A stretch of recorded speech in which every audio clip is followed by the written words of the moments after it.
As your spiritual journey evolves, how do you continually redefine and recalibrate your inner compass, ensuring that your advanced insights remain both vibrant and responsive to the ever-unfolding mystery of being?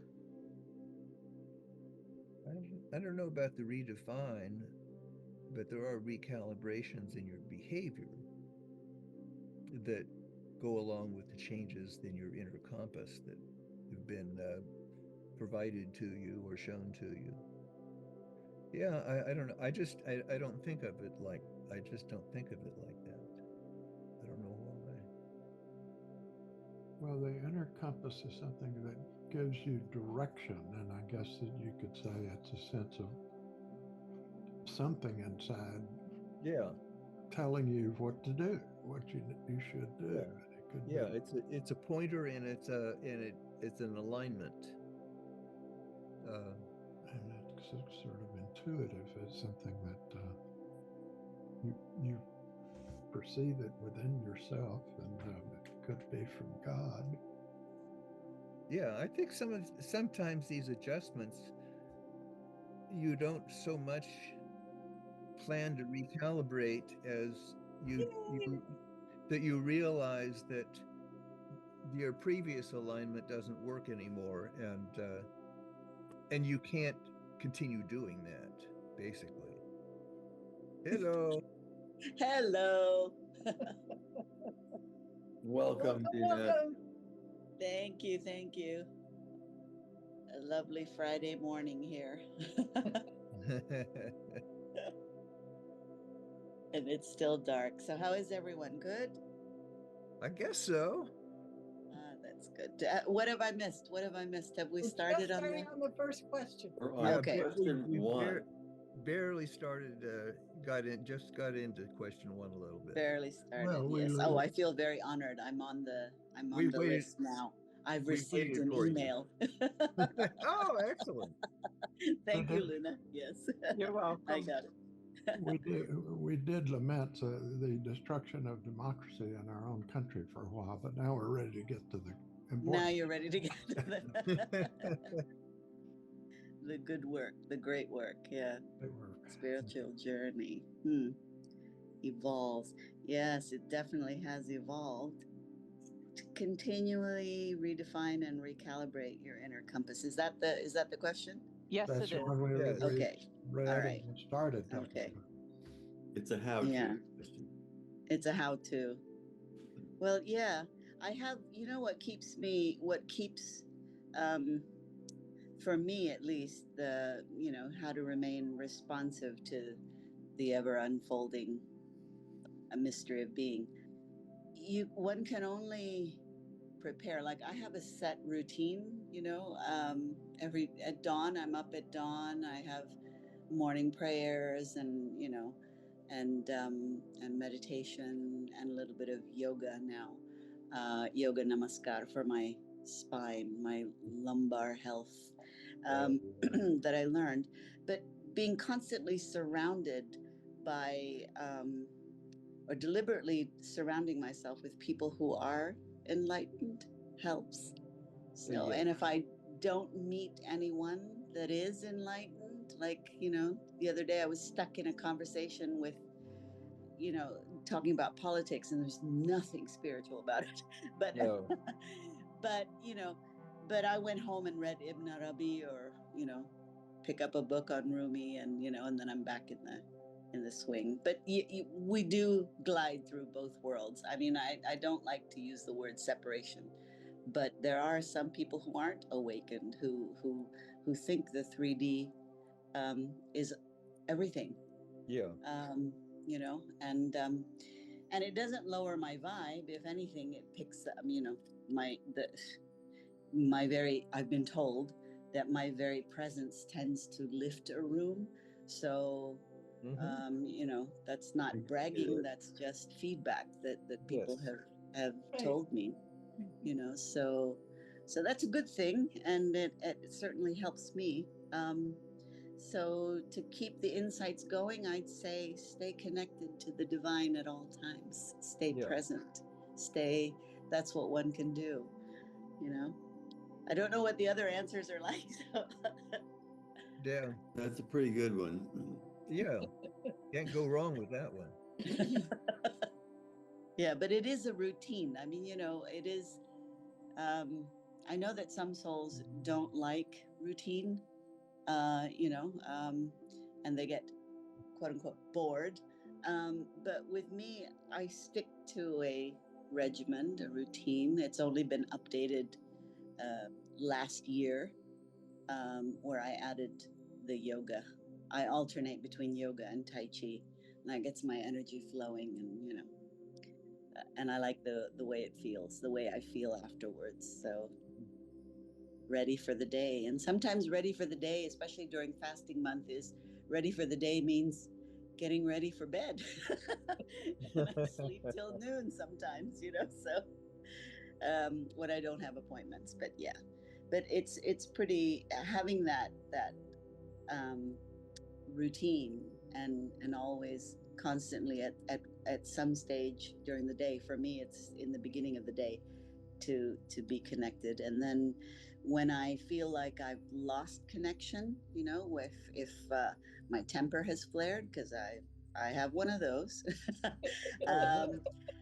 When my temper flares and there's a complete disconnect, I go and do one of those mula bandha breaths, and it brings me right back to the present moment. So, and that's how I manage myself. I'm a work in progress, like everyone else. Fair enough, yes. Yeah. What is a mula bandha breath? Mula bandha breath, that refers to the chakra, the Muladhara chakra, your root chakra, which is at the base of your spine. And it's a breathwork technique that I have learned, and I use a modified version in counseling when I help people to let go. So what you do is, you lift the muscles of your perineum as you breathe in. So you squeeze, it's you squeeze those muscles and you hold your breath for a few seconds, and then you just when you can't squeeze anymore, you squeeze it just a little bit more, and then you release gently. And that usually brings me back to the present moment. One of those breaths is enough sometimes. On a really bad day, when my temper has flared out of control and I'm really disconnected from all there is, I do 3 breaths. So that helps me. Yeah, that helps me realign, recalibrate, so to speak. Sometimes recalibration requires a nap. That helps, Yeah.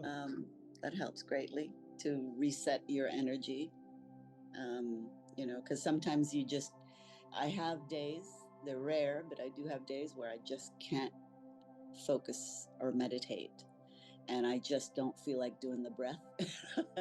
And in that case, whenever that happens, I take a nap. Which usually involves cats sleeping on top of me. But,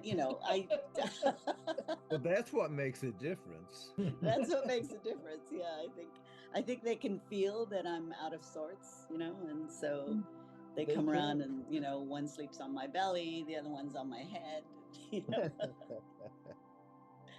But it's lovely. Yeah. You do have to take care of yourself. That's a way of loving yourself.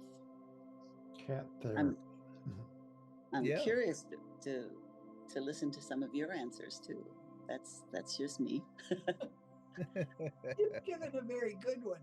I don't want to say it. Yeah. Eat that one. Well, when I look at the question, or hear the question, I think that there's some kind of sense of doing. What was that? Some sense of doing involved. The act of recalibrating.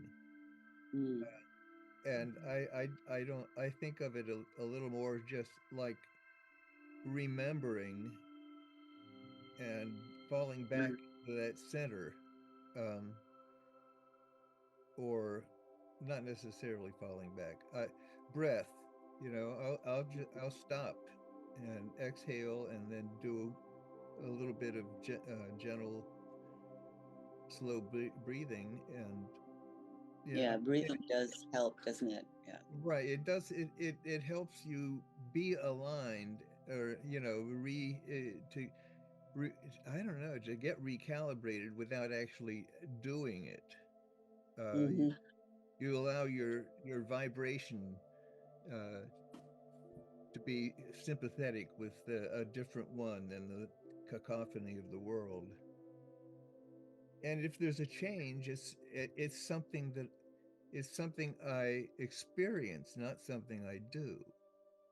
I mean, I mean, it's not that I never try to do things or anything like that. I experiment with in my meditation sometimes, but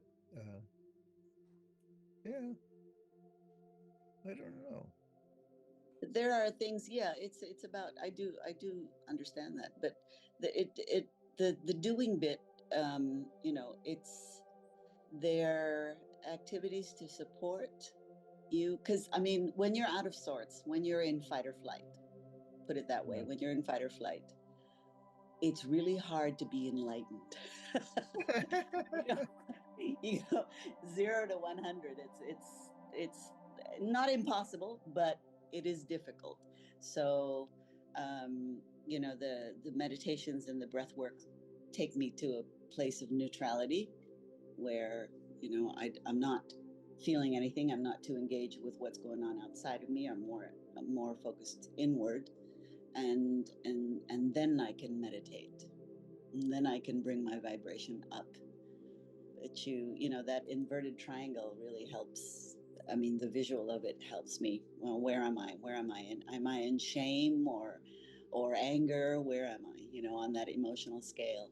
And then I try to bring myself to neutrality by breath work or simple movement too. Sometimes just going to take a walk, because it's not, being also includes your mind and your body. Mm-hmm. Yeah, it's all of you. And so and our bodies need the doing. We need to be doing something, Right. like breathe. That's why you scale it down from movement to just the breathing. That's still doing. So I like the way the question is posed. The ever unfolding mystery of being. I love that. Yeah, that's nice. That's Yeah. Well, you recalibrate, I guess, when you think you needed an adjustment of some sort. You realize that the way you're doing things, the way you're oriented or whatever, is not quite right. So that's just the ability to know that or sense that and try to do something about it is. Well, I think the point is the spiritual life always deserves attention and recalibration. Yeah. If it doesn't get that, if it's not something we can participate in with mindful presence, then it becomes something else. We need to recalibrate it and get back to what we were doing, what its point was. I guess the question then is, how do you do that?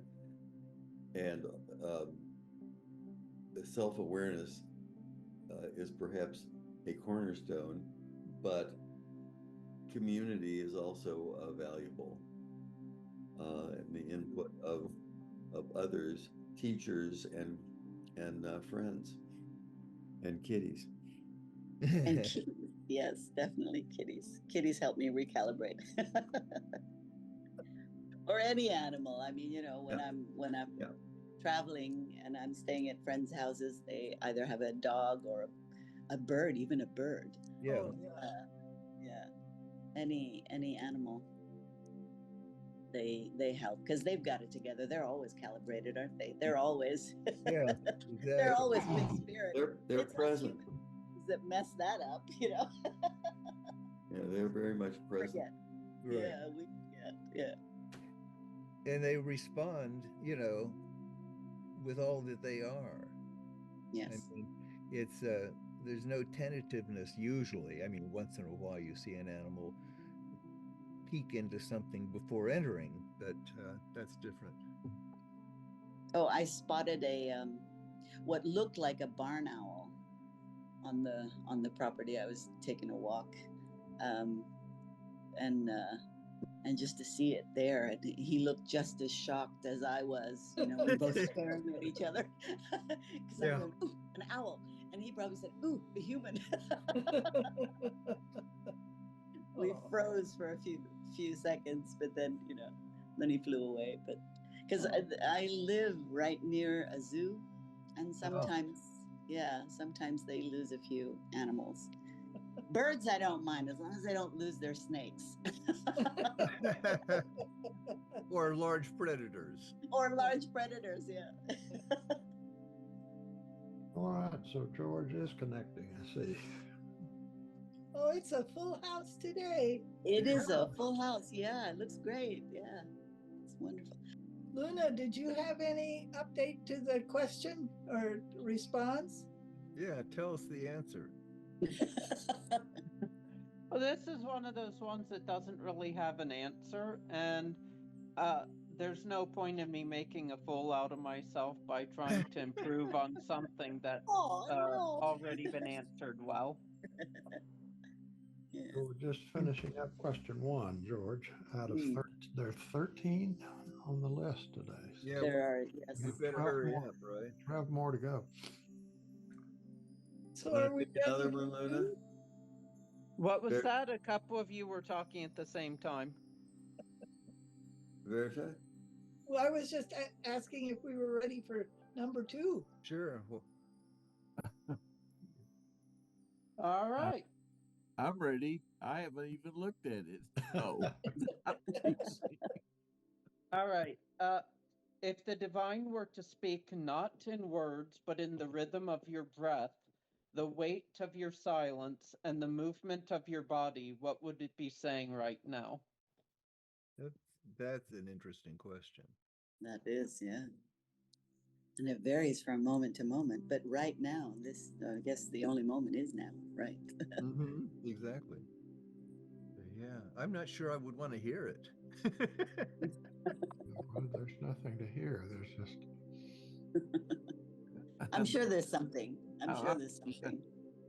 Remember. Yeah. Remember. Yes. The weight of your silence. I've never heard silence described as having a weight before, I guess. But. Yeah, I find that That's interesting. Yeah, that is an interesting, because I think there's something to find in that phrase.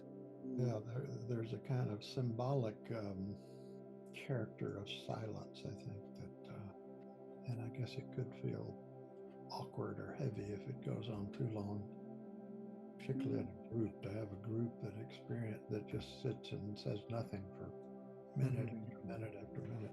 I mean, if all of us were to stop talking now for the next 5 minutes, it would get a little heavy, I guess. Well, there would be something incongruous in it. Yeah. That we would sit in. Not bad in itself, but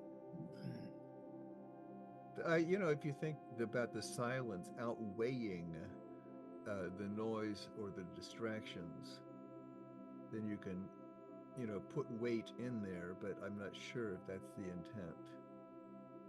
It's a good question. This is a question that I might ask myself, put on a Post-it note and ask myself from time to time. It's an invitation to a kind of awareness that I might be asleep to in the moment, and usually I am. Yeah, I don't ordinarily pay any attention to my breath, but when I do, it's right. It's very helpful in some way. It slows down and deepens a bit. Well, and you have your attention again too. Well, the invocation of the divine name, Allah, is one of the key practices. Well, yes. In Islam. It does. And it's not, it takes you to something that isn't an emptiness, but it isn't anything that you can say, give a definition to, but any rate, so yeah, I would think that the consciousness is not an empty consciousness. In fact, the higher the level of understanding, the more it is filled with. Oh. But it's not something that can be defined in a this emptiness is not something that can be defined easily, or at all, for that matter. In the experience of the alternation between full and empty, right, in a very somatic way, the breath is a kind of natural rhythm, and you do want to be in harmony with that rhythm. Or you want that rhythm to be harmonious with a better rhythm, the best rhythm. Well, I asked the question, if the divine were to speak not in words, but in the rhythm of your breath, and so on and so forth. Well, it is. You know, I don't know about y'all, but the last time I checked, the divine never spoke to me in words. Right. The divine has always spoken to me through the flux, through rhythms, through the wind, and different kinds of movements of nature and the body. That is the language of the divine, at least as I experience it. And so I guess the first way I would answer the question is saying, don't expect God to talk to you in our language. But there is a way that you can listen for things that are always happening, that the divine is always speaking to you, but in its own way. Yes. The message is in the experience if you're there for it. Well, I think what that fourth is defined by the perennialist, the fourth level of understanding is a direct contact by the spirit. Well, yes, and if you and you're conscious of it being that, but you could not define what does pure being contain. Yeah, and there is a communication in that moment. Right. To if you become as aware as you can, including your the somatic communications, the senses, and especially the body awareness. You know, every moment of bodily awareness, in a sense, could find you in a different posture, which has a, suggests a meaning. Well, in activity in normal daily activities is not excluded. No, but the awareness has to be there for it not to be excluded.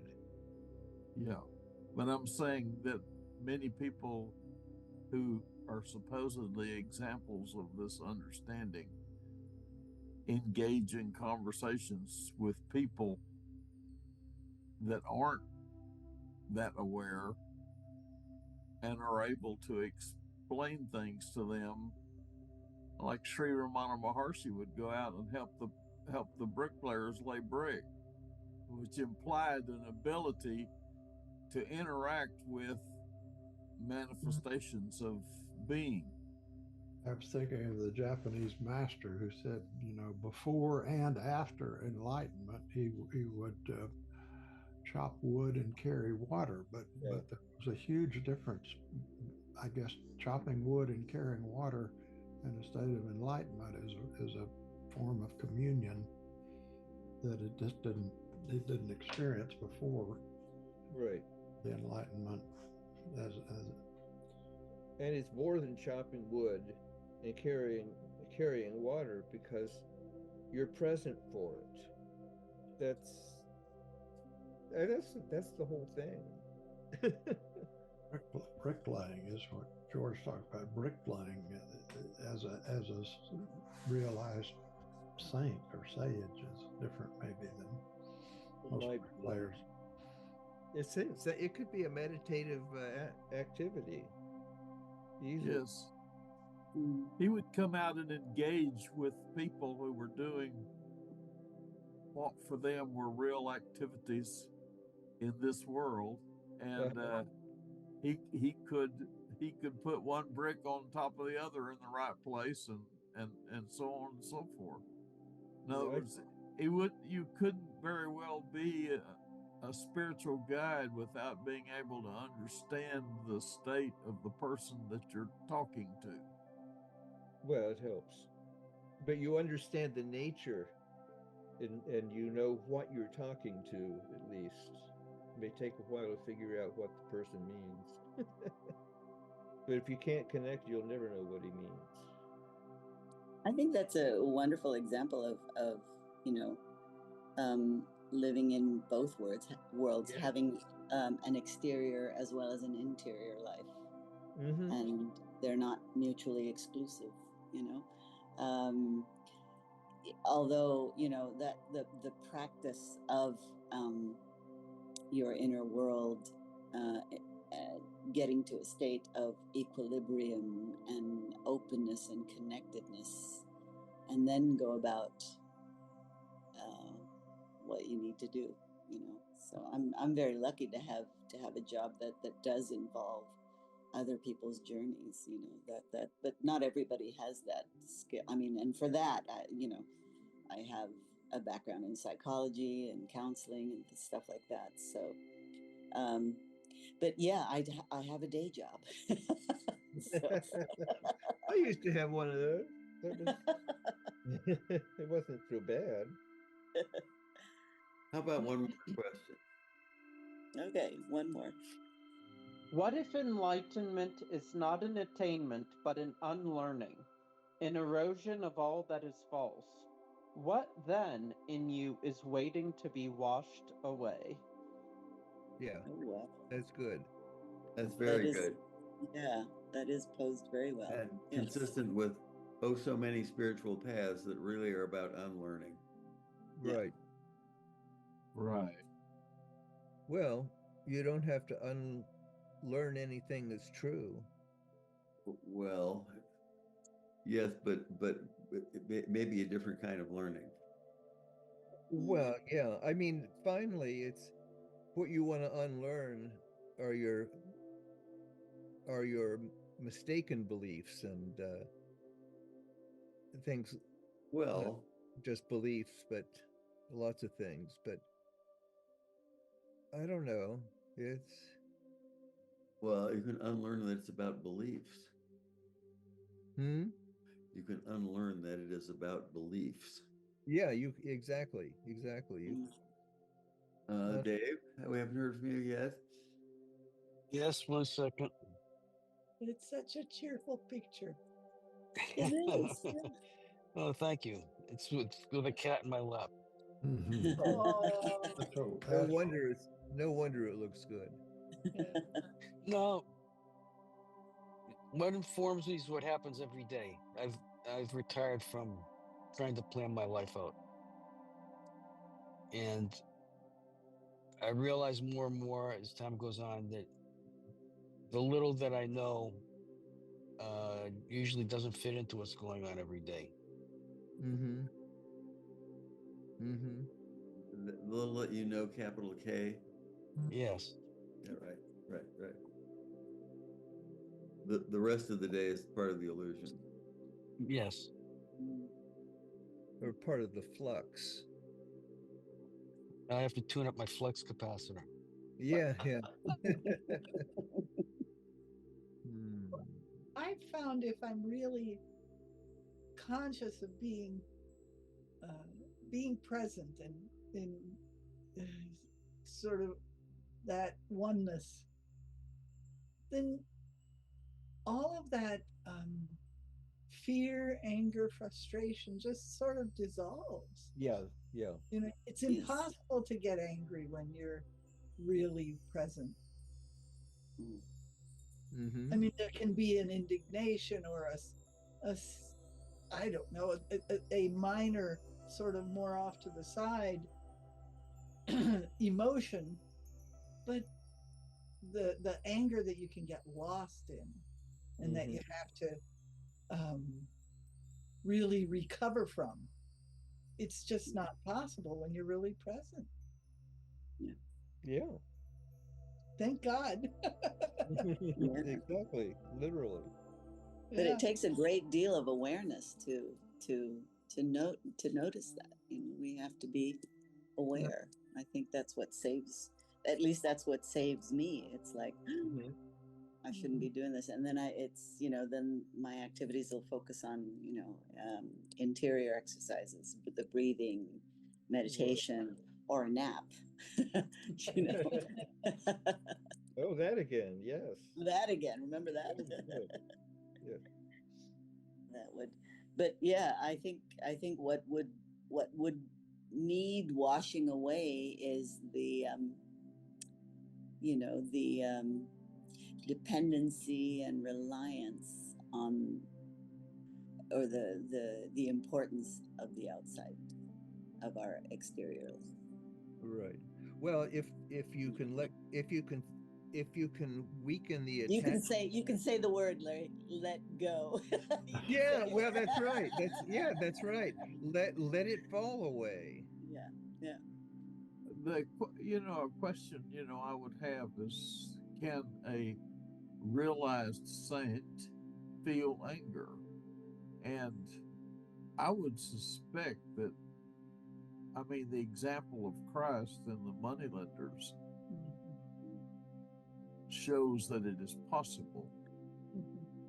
Yeah, there could be a surge of energy in opposition to something, but it doesn't. Being angry, I don't know. There are different levels of anger too. Oh, sure. Anger at injustice is different than anger at not getting your omelet on time. Something like that. It is good. He drove the moneylenders from the temple. Yes. And it was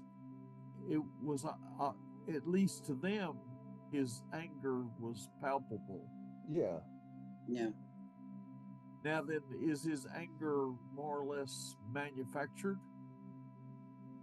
to make a point, or is his anger actually affect his being?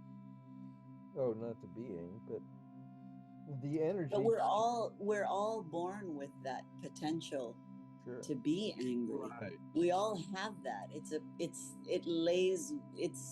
latent within us. And sometimes it's active within us. It depends on. It's a quality, isn't it? It's a characteristic, right. And a person. I find myself asking for forgiveness lots of times when I get angry at certain circumstances in life. Yeah, sometimes the anger is a kind of succumbing to a temptation, letting it happen rather than letting it pass. But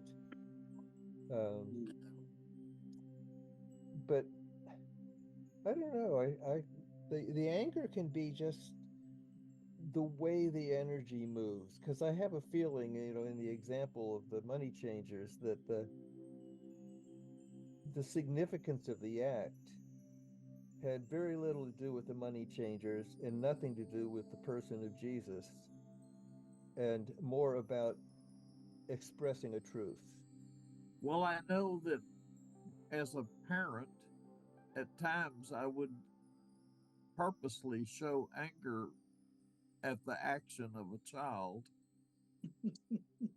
Well, you can for them to take it seriously. Yes, right. yes. Right. But were you really angry, or were you just communicating? No, it was more or less, you might say it was the showing of anger to give them an idea that certain things are not acceptable. I think Christ was angry at the moneylenders because of where they were. He viewed it as a sacrilege or an abomination. It's not, if it had been outside or somewhere in the marketplace, that's one thing. Yeah. No, this was yeah. in the temple, wasn't it? In the temple It was at the courtyard. temple itself, yeah. Yeah. I think maybe that was what provoked the anger, that Oh, shouldn't yeah. be It here, didn't for belong God's there. sake. Mm. But he also, told his disciples and followers, you don't need to worry about getting money all the time. I mean, God provides these things. He will provide somehow, so don't worry about figuring out where we're going to get money to buy this, to pay that, and so forth. You need it, but he said God will provide, and that's a hard. I mean, That's a tough one, isn't it? that's a hard one because Yeah. it's so counter to everything we experience. That we have to be responsible and pay our bills and take care of our family financially. And just to say, well, God will take care of it. That's, I don't know. That's But the earlier example of the enlightened one, after before and after enlightenment, go out and lay bricks, go out and do. So it doesn't mean just because you're a practicing spiritual person or you're an aspirant, wherever you are on the path, it's that you go out in remembrance, and you believe. And I think this has to do with beliefs, because if you don't believe that God provides, you're going to have to work really hard to provide. That's what I think. Or you work with a lot of unnecessary tension. Yeah. So I would start first with the belief. What in me is believing that I have to, forget that I have a life. Because I actually did that. I worked, I was ambitious, I climbed the ladder, in schools, from changing diapers to directing a school. I mean, that was my career path. And it's, you reach a certain point in your life and you say to yourself, wow, is this it? Is this what success is? It was a hollow victory for me. Yeah. And and that was the moment that my life began to unravel, and in the same breath, my spirit, a path opened up. I met my first teacher, and shook hands with him and realized, oh my God, you're my brother. And he had the same thought too. He goes, oh my God, you're my sister. So it was like, it happened within the same week, I would say, of me feeling that hollow, oh wow, I'm on top of the hill now. And now what? Yeah. The view isn't what I thought it would be. The view is, yes. And it's mighty lonely up there. But I had, if you really look at it, I had everything. I had, car, driver, servants, not servants, that's a really bad word. But I had domestic help, and nannies for the kids and things like that. I mean, it was what people called success, and I wasn't feeling it. You had it made. You had it made. Gotta be more to life than this. That was the beginning, the unraveling of the life that I knew, to discover, what is possible for me. So yeah. Well, there's something about there are a couple of things about the money changers, if I understand correctly, or if I heard correctly, that they were there because using a certain currency in the temple to give with for your alms or whatever was supposed to, it was like you could only do it in shekels or whatever. I see. So they needed the people. Yeah, people actually needed money change. Yeah, to have the coin of the realm, and that's a pretty outrageous error. It wasn't money lenders, but money changers. Yeah, changers. Money changers, yeah. But the money changers made their living out of changing the money, a lot of them. Yeah, you get a little percentage there, right? Yeah, a little, yeah. Yeah. Anyway, it's really an aberration. I don't know. I wonder how the notion that one coin is better than another, and when you're giving it to God. Yeah. Well, I was thinking of in the feudal or traditional society, you have these guild craftsmen and artisans who belong to guilds, and all that's considered a spiritual path. Now you work and you get paid for it, takes care of your economic needs, but it's basically viewed by many as a spiritual path. And God does take care of you by saying, well, you get paid for bricklaying or whatever, but yeah, masonry. Well, that assumes a traditional model in which the bricklaying is done under the teaching of a master who uses the bricklaying as a metaphor for changes that one needs to make in one's interior life and one's view of life and existence in the world and God. Right. So it ain't really about bricklaying. No, it's if it's the mastery of bricklaying which requires mastering of your attention. Yes, that's right. But the fact is that if you didn't understand what the person thought he was doing when he was laying brick, you wouldn't be able to talk to him about it. Can I have that again? You might start talking in order to find out how he sees it. A spiritual Well, I mean, I think the people who were working with him thought they were doing the purposeful thing and putting the bricks in the order that they did, and that he was participating in that. Yeah, that's good. That's not exactly a spiritual path, but it could be seen as a virtue. Yes.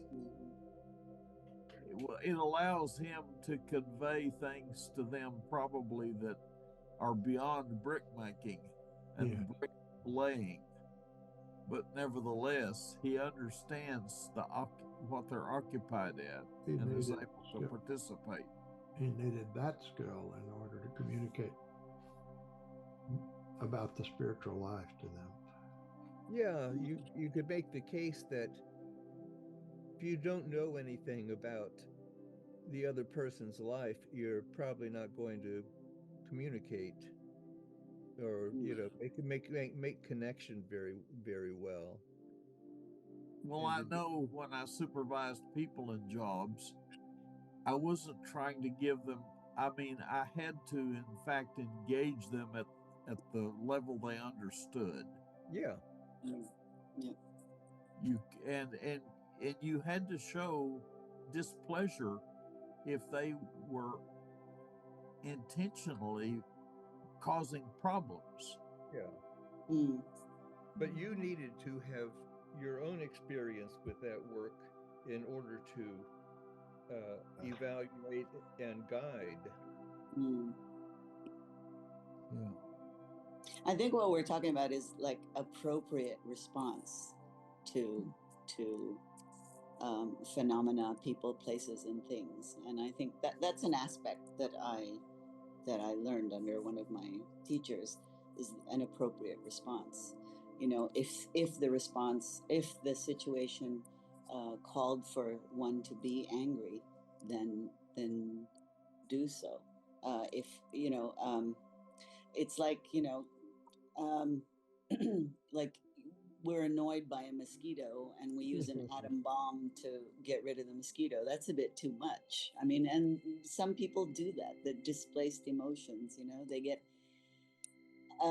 they blow up, instead of being just annoyed by the mosquito, they just get really angry and that's not appropriate, basically. No. So an appropriate response to each phenomena would be. I've had that particular experience with mosquitoes.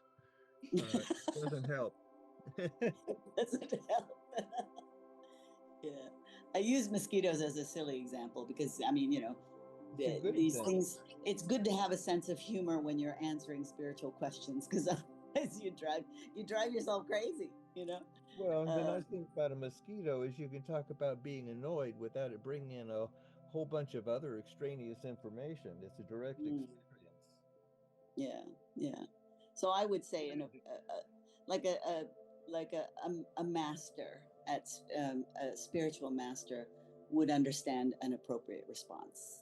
And I think we get that as parents too. We learn to do that, don't we? And like you said so yourself, George, like you had to show anger towards a behavior that wasn't, or at least displeasure. Correct. At least displeasure. Yeah. If they're destroying the harmony of the family, I think, there's many cases where you have to show your displeasure for that. Oh, yeah. Yes. Yeah. Well, Well, if you want to change, you may have to express yourself. Right. And then it's not intentional. You're not trying to hurt them. Right. Yeah. You're trying to make a point that they can understand. You're dealing with a situation, and it's not personal in a certain sense. You're bringing the appropriate energy to it, without being, without it being your anger. Well, we did get. I wanted to come back a little bit to the question. The question. Oh, all right. If could you view enlightenment not as attainment, but as a kind of a forgetting of what's fault? And I think the answer is yes. You could. If you could say, yes, I really don't have to devote a substantial part of my life to accumulating wealth in order to have this sense of security and to know that my family's. I mean, I really don't have to do that. I can. That's to focus unduly or exclusively on fame, fortune, and renown. If you could just forget that, then you're closer to enlightenment, I think. You agree, Lena? But you can actually do someone harm by being too congenial to their bad attitudes. Oh, sure. Because that isn't helpful for them either. That isn't helpful. That isn't the appropriate response, nor is it appropriate feedback. Right. That's right. You don't do somebody a favor by enabling them. And we have that in us, in our body and everything else. If we put our hand up on the hot stove, it hurts. Yeah. And my wife used to not want to try to keep the kids not touch the stove. And I said, well, a certain amount of touching the stove will do them good, because it will teach them not to be touching the stove. They'll know the experience they want to. They'll know true. Yeah. But by all, spirituality or enlightenment shouldn't be looked upon as an attainment. No. That's No, it's something that happens. Definitely. And said any experience that doesn't kill you makes you stronger. It should. Well, it really makes you understand the nature of something in its natural state or condition, and that helps you to deal with it in a better.